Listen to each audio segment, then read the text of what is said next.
আমার মেয়ে নতুন জামা পেয়ে মহা খুশি। কারণ বাচ্চা বলে কথা। কারণ বাচ্চারা যখন একটা নতুন জামা পায় অথবা বাজার থেকে কিনে আনা হয়, তখন তারা মহা খুশি থাকে। কারণ তাদের অল্পতে খুশি করা যায়। তারা অনেক কিছু চায় না। সামান্য কিছু পেলে তারা অনেক খুশি হয়ে যায়। তো হ্যালো এভরিওয়ান, কারণ দিনে অনেক কাজ সে রান্না বান্না করে খাওয়া দাওয়া করে রাত্রে বসে মেয়ের জামা বানিয়ে দিলাম। যাই হোক, আসসালামু আলাইকুম, সবাই কেমন আছেন? আশা করি সবাই ভালো আছেন। আমিও আল্লাহর রহমতে ভালো আছি। আবারও চলে আসলাম আপনাদের মাঝে একটি মিনি ব্লগ নিয়ে। যদি আমার এই ব্লগটি ও ভিডিও ভালো লাগে, সবাই একটু লাইক কমেন্ট শেয়ার দিয়ে পাশে থাকবেন। তো কালকে থেকে আমার মনটা খুব খারাপ, কারণ আমার যে ইউটিউব চ্যানেলটা ছিল, তো ওইটার পাসওয়ার্ডটা মানে যে জিমেল পাসওয়ার্ডটা, ওই পাসওয়ার্ডটা আমার মনে ছিল না। তাই আজকে রাত্রে সে জিমেল মানে ইউটিউবটা মানে হয়ে গেছে।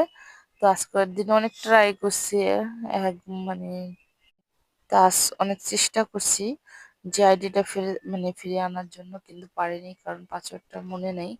এর জন্য পারিনি, কারণ এর জন্য সবাইকে আমি বলতেছি, যারা এই জিমেল আইডি খুলেন, ফেসবুক খুলেন, ও মানে যেটাই করেন, তার পাসওয়ার্ডটা খুব যত্নভাবে মনে রেখে ডায়েরিতে লেখা রাখতে হবে। কারণ না হলে আমার মতো কেউ যদি এরকম ভুল করেন, তো তো বোঝে নেই।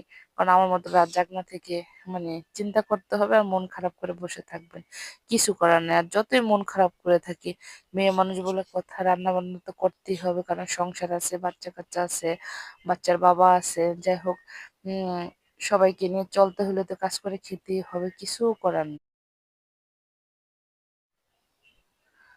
কারণ রান্না বান্না না করলে খাবে কিভাবে, বাচ্চারা কোথায় যাবে, কি করবে? যাই হোক, স্কুল থেকে এসে বললাম তো তাড়াহুড়ো করে কাজ করতেছি, এদিকে লাউ কুটে নিতেছি, মাছ তো লবণ দিয়ে রেখে দিছি। এদিকে বাচ্চারা পড়তে এসে বসে রয়েছে।